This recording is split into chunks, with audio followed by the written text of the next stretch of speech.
Lucas CAV DPA, got the housing here, everything's been cleaned up. We got all the parts here and then the rebuild kit. So I started with the hub, drive hub seal there. Here's the old one. So it goes in just like that. I was able to pop it out gently with a screwdriver and then just push it back in with my thumbs. So that's taken care of. So this guy is now gonna sit, I'm gonna lube him up and push him in there. And you can see where it sits there. That would be the part where it wears. So inside here, there's a gap in the splines, and this really thick washer is gonna sit in there. So I've just been dropping them in, and then I use these dental picks just to get them sitting nice. And then this spring washer deal, it's gonna go on the Allen key. So that'll go through that, and then it's gonna go drop down inside here. And that is what's going to hold onto these governor weights. So the female threads are in there for these guys. So these will come up inside the back there. So I'll put that together. In. I just used a screwdriver to bridge kind of inside one and outside the other, and then I was able to turn that Allen key and get it snugged up. Looking in the back end here, you can see governor weight assembly rotates freely. Okay, so I put this large C-clip in here. There's a little lip that it sits down against, and I made a little tiny mark there and lined that back up to exactly how it was when I took it apart. Don't 100% understand why that's necessary, but it seemed like it was in some of the videos I watched. Okay, so now for the pump assembly here. These little, they're almost like barrels. So I'm just dipping everything in some diesel here. These guys are quite precise. They slide in there.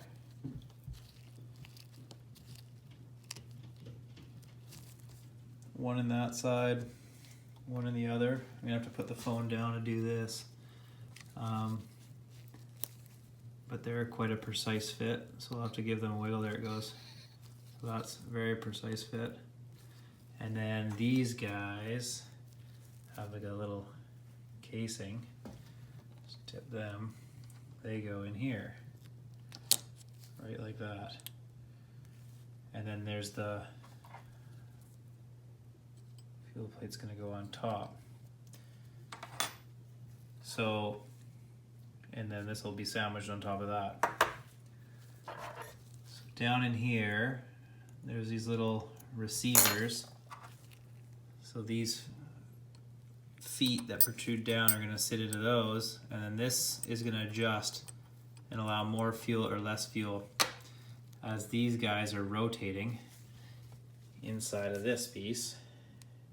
They're gonna run across those cam profiles, so they'll be moving in and out. The centrifugal force is gonna push these barrels out.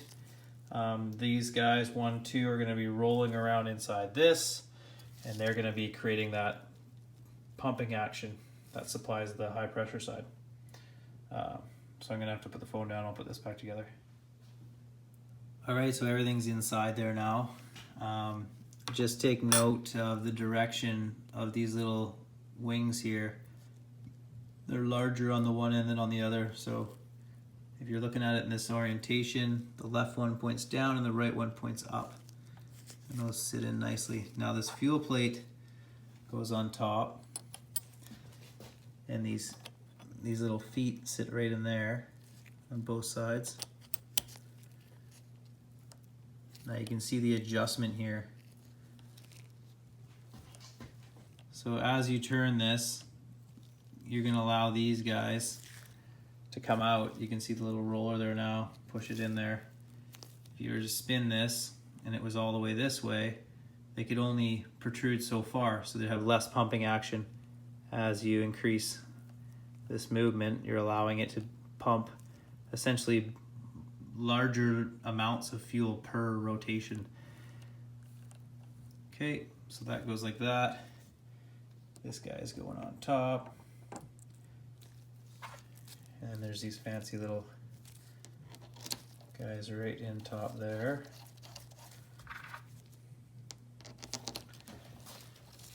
And now I can adjust this back to how I had it before I took it off. So that's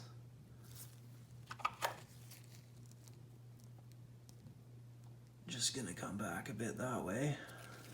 I think it's right around there, but I'll recheck my video and before I cinch these guys down.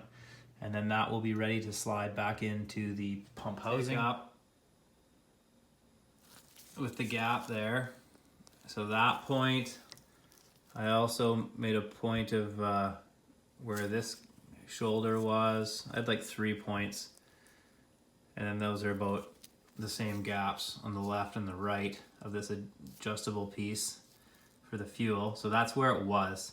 I'm gonna have this injector pump tested, so if that needs to be adjusted, then the guy at the shop will be doing that. Threw this in the vise with a piece of rubber around it, and these are 12.5/16, so I cranked them down to what I would say is good. So I've gone ahead and installed the, I guess you call it the cam, and this has the advanced timing, so you slide it in and then you just thread this guy in, and he does that with a crescent wrench. So obviously this little piston assembly that I'll be getting to here is going to bolt on over that, and that's going to tell that when to rotate. So this guy's ready to go in now. Oh, I gotta put a new, there's a large black O-ring that goes in this groove where my thumb is, so I'll pop that in. And then you can see it's kind of keyed there. There's that one larger piece on the left, which will correspond with there. So this will slide in, and then these are the female threads here where the bolts will go in. So I'll get that on. I was able to line up that one kind of funny spline. There they are right now. So it once it was sitting inside, the only way it'll go, I lubed up the O-ring, which is now just inside here, and just gave it some pressure forward and wiggled it back and forth. And then you can see I'm lined right up here really well. So the new copper washers came with these guys, and this one is actually a bleeder. It's got like a bolt inside of a bolt. So that guy's gonna go in there, and then this guy's gonna go on this side, and that's gonna hold everything in properly. Do that up, and then I'm gonna start working on this advanced timing fuel thing. All right, pop the old transfer pump liner back in with that little fuel notch down, and then the vanes are in there. Carbon vanes new, and then the rubber gasket goes on here. This little pin corresponds with the notch here, and everything seals up, and there's the end of your pump, just like that. Inside this is a whole bunch of springs and stuff, so check out the exploded diagram. I'll put it in the link for the manual for these things. All right, moving on to the 2-stage automatic start retard device. So this is the piston here, goes in the housing, bunch of springs and stuff. Refer back to the manual for the exploded diagram there. Shows how it's gonna go. And then that's gonna sit right on here. And that'll be pushing that arm back and forth, changing that cam profile. So this guy goes right down inside. It has 2 new O-rings on it. This guy's got a kind of half metal, half rubber gasket on that. New gasket on this cover. And 2 little new crush washer things on the bolts. So this guy's gonna go on there. New metering valve. There's the old one there. This guy just pulls back and snaps on. Okay, so this piece is gonna slide in like that, and that's moving those governor weights now. And then the metering valve, I guess this has to go up first. So I'll lift it back up and I'll slide that in there nicely. Metering valve is in. And you can slide this hook piece in the center notch there. and then the open-ended bit on the strap goes against that. All right, the posts here go in, and they've got these little triangular pieces. You just bend those up. I just used an old cold chisel. Same thing on that third one there. It's a 1/4 inch. He's got 3 little star wingers you can see on there. And then this can go back in. All right. Okay, onto the lid assembly here. I got a new arm with it, but this top piece here is actually quite a bit shorter than my original. So I just replaced the 2 O-rings. They're just little tiny guys, and it just pushes up from the bottom. The O-rings go on the bottom and top there, not the centerpiece.